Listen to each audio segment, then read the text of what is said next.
નમસ્કાર વિદ્યાર્થી મિત્રો, ફરી આજે મળવાનું થયું દરેક વિદ્યાર્થી મિત્રોને જય શ્રી કૃષ્ણ. મિત્રો, આજે આપણે જે ટોપિકની વાત કરવાની છે, ટોપિકનું નામ છે નાણાકીય સંચાલનનું મહત્વ. નાણાકીય સંચાલન, જ્યારે ધંધાકીય એકમની અંદર જરૂર પડે ત્યારે તેવા સમયમાં નાણાં મળી રહે તેવું આયોજન કરવું, એટલે આપણે એને કહી શકીએ નાણાકીય સંચાલન. આમ જોવા જઈએ તો ધંધાકીય એકમની અંદર પેઢી કે કોઈ પણ પ્રકારનો ધંધો કે વ્યવસાય કે એકમ જેની અંદર નાણું ખૂબ મહત્વનું છે. આમ તો કોર્પોરેટ કક્ષાએ સવિશેષ નાણાંનું મહત્વ રહેલું છે. 1950 પછી વૈશ્વિક સ્તરે ધંધાકીય પર્યાવરણ અને આર્થિક સાંપ્રત પ્રવાહોની અંદર જે પરિવર્તન આવ્યું, જેના કારણે કોર્પોરેટ કક્ષાની અંદર સવિશેષ નાણાંનું મહત્વ રહેલું છે. આધુનિક અર્થકારણમાં જરૂર પડે ત્યારે નાણાકીય વ્યવસ્થા કરવી જોઈએ. ધંધાકીય અને સ્પર્ધાત્મક વાતાવરણની અંદર જે કાંઈ પણ ફેરફાર થાય છે, ધંધાની અંદર જે કાંઈ પણ પરિસ્થિતિમાં ફેરફાર થાય છે, તેની અંદર નાણું ખૂબ મહત્વનો ભાગ ભજવી જાય છે. અને એટલા માટે જ માય ડિયર ફ્રેન્ડ્સ, આજે આપણે ભણવાનું છે નાણાંનું સંચાલન. નાણાકીય સંચાલન જેનું મહત્વ છે, જેની અંદર ઘણા બધા મુદ્દાઓ છે, 7-8 જેવા મુદ્દાઓ છે. નાણાંની જરૂરિયાતનો અંદાજ કાઢવો, નાણાંને પ્રાપ્ત કરવા, નાણાં પ્રાપ્ત થયા પછી આયોજન અને અંકુશ, નાણાંની યોગ્ય રીતે કરવામાં આવતી હોવી જોઈએ વહેંચણી, નાણાંની અંદર તરલતાનો ગુણ છે, એટલે તરલતાની જાળવણી, આવકની જાળવણી, ચાલુ મિલકતોનું સંચાલન, નાણાકીય જે કાંઈ પણ નિર્ણય લેવાય છે તે અંગેની નોંધ, અને ધંધાની શાખામાં વધારો. ધંધાની શાખમાં વધારો. એક પછી એક મુદ્દાને સવિશેષ જોઈએ મિત્રો. પહેલું, નાણાંની જરૂરિયાતનો અંદાજ. નિશ્ચિત સમય દરમિયાન ધંધા માટે લાંબા ગાળાની અને ટૂંકા ગાળાની મૂડીની જરૂરિયાત રહેતી હોય છે, અને એ છે નાણાંનો અંદાજ કાઢવો કે ધંધાને 2 મહિના માટે, 6 મહિના માટે કે વર્ષ દિવસ માટે કેટલા સમય માટે નાણાંની આવશ્યકતા છે, એ નાણાંની જરૂરિયાતનો અંદાજ છે. એટલે પેલું મહત્વ બને છે નાણાકીય સંચાલનના મહત્વની અંદર નાણાકીય જરૂરિયાતોનો અંદાજ. બીજું છે નાણાં પ્રાપ્તિ. જ્યારે જરૂર પડે ત્યારે આપણને સરળતાથી નાણાં પ્રાપ્ત થઈ રહેવા જોઈએ. કરકસર યુક્ત, ઓછી પડતરે આપણને નાણાં પ્રાપ્ત થઈ રહેવા જોઈએ. એ છે નાણાં પ્રાપ્તિ. ઓછી પડતરે અને ઘણી બધી રીતે નાણાં પ્રાપ્તિ માટેના સાધનો છે. બેંકમાંથી, શેર મૂડી દ્વારા, એટલે ઓછીની મૂડી લઈ શકાય, લોન દ્વારા, એટલે ઘણી બધી રીતે નાણાં પ્રાપ્ત થાય. પરંતુ ધંધાને કેવા નાણાંની જરૂર છે, ટૂંકા કે લાંબા ગાળાની, એના ઉપરથી નાણાં પ્રાપ્તિ થઈ શકે. ત્રીજી બાબત છે આયોજન અને અંકુશ. નાણાંનો એવી રીતે ઉપયોગ કરો, કરકસર યુક્ત. હા, જે જગ્યા પર જરૂર છે ત્યાં નાણાંનો ઉપયોગ કરો. એને કયું કહેવાય? નાણાંનું આયોજન. જેટલું નાણાંનું આયોજન સક્ષમ હશે મિત્રો, એટલી નાણાંની જરૂરિયાત તમને ધંધાકીય એકમમાં ઓછી પડશે.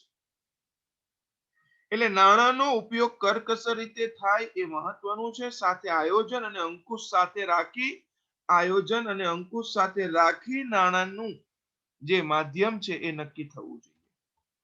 નાણાંની વહેંચણી.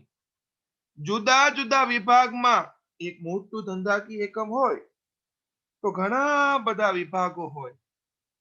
એ વિભાગોની અંદર દરેક જગ્યાએ કંઈક ને કંઈક ઓછા વધતા પ્રમાણમાં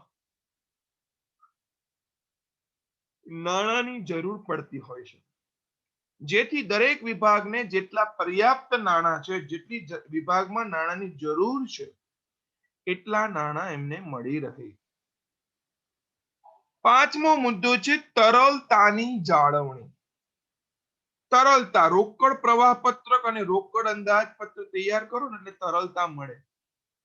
એટલે રોકડ પ્રવાહ પત્ર, જેને આપણે કેશ ફ્લો સ્ટેટમેન્ટ કહીએ, અને રોકડ અંદાજપત્ર, જેને આપણે કેશ બજેટ કહીએ, તો આપણને ખબર પડે કે રિયલ લાઈફની અંદર, ધંધાકીય પેઢીની અંદર આપણી પાસે કેટલી કેશ જે આપણી પાસે કેશ હેન્ડ છે મતલબ રોકડ શિલક છે એ કેટલી રાખી શકાય એમ છે, મતલબ તો આપણને તરલતા સાચી વાસ્તવિકતાનો ખ્યાલ આવશે.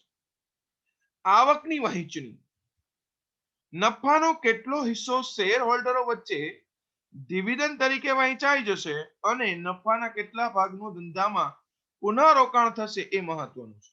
તમે જુઓ કે નાણાકીય સંચાલન મતલબ આખા વર્ષ દરમિયાન કંપની પાસે દાખલા તરીકે ફોર એક્ઝામ્પલ 10 લાખ રૂપિયો નફો આવ્યો, તો 10 લાખ રૂપિયામાંથી 5 લાખ રૂપિયા કંપનીના જે શેર હોલ્ડરો હોય છે એને ડિવિડન્ડ તરીકે આપી દેવાય.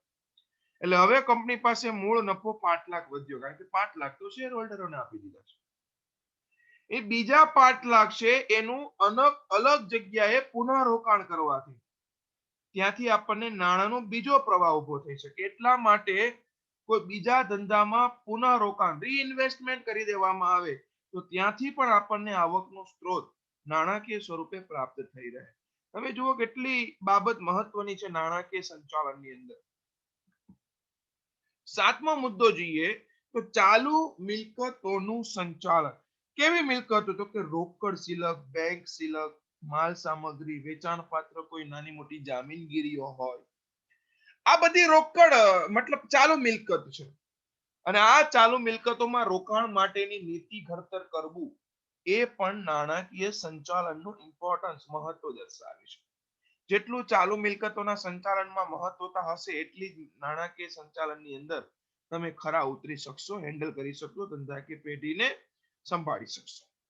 નાણાકીય નિર્ણય, ફાઇનાન્શિયલ નિર્ણય લેવાનો થાય, ડિસિઝન લેવાનો થાય.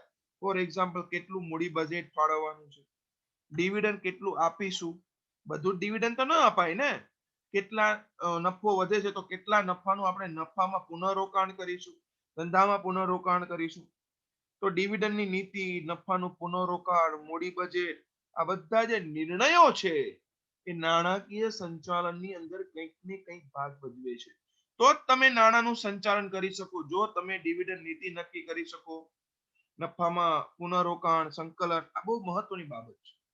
જેટલો નફો આવે એટલો જ નફો તમે ખાઈ જાઓ તો એ મહત્વનું નથી. ડિવિડન્ડની નીતિ એ એક સંકલિત બાબત છે નાણાકીય સંચાલન. અને નફામાં જે વધારાનો રોકાણ મતલબ વધારાનો નફો છે એનું પુનઃરોકાણ કરવું. નવમી બાબત છે ધંધાની શાખમાં વધારો. શાખા એક પ્રકારની શાખ. ધંધાની પ્રગતિ અને વિકાસમાં નાણાકીય સંચાલનનું ખૂબ મહત્વનું રહેલું હોય છે યોગદાન. અનુકૂળ પરિસ્થિતિની અંદર કર્મચારીને નાના મોટા ખર્ચા, કર્મચારીને આપવામાં આવતો પગાર, લેણદારોને ચૂકવવામાં આવતી સમયસર નાણાંની ચૂકવણી, આ એક ધંધાની શાખમાં વધારો કરે છે. એટલે ધંધાની પ્રગતિ અને વિકાસમાં નાણાકીય સંચાલનનું મહત્વનું યોગદાન હોય છે. સારામાં સારું કાર્યક્ષમ સંચાલન કરો, નાણાકીય અનુકૂળતાઓને ધ્યાનમાં રાખી લેણદારોને સમયસર ચૂકવણી કરો, કર્મચારીઓને સમયસર પગારની વહેંચણી, અને એ બાબતને ધ્યાનમાં રાખીએ તો ધંધાની શાખમાં મિત્રો 100% વધારો થાય.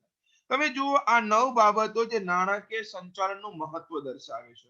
નાણાકીય જરૂરિયાતનો અંદાજ, નાણાં પ્રાપ્તિ, આયોજન અને અંકુશ, નાણાંની વહેંચણી, તરલતાની જાળવણી, આવકની વહેંચણી, ચાલુ મિલકતોનું સંચાલન, નાણાકીય નિર્ણય અને અત્યારે જે મુદ્દો જોયો ધંધાની શાખમાં વધારો. Thank you so much my dear friends. ફરી મળીશું નવા ટોપિક સાથે. દરેક મિત્રોને જય Shri Krishna. Like and comment, subscribe હજુ પણ નથી કરી આ ચેનલને મિત્રો ચોક્કસ સબસ્ક્રાઇબ કરજો. આપના મિત્રો સુધી આ ચેનલને પહોંચાડશો. Thank you.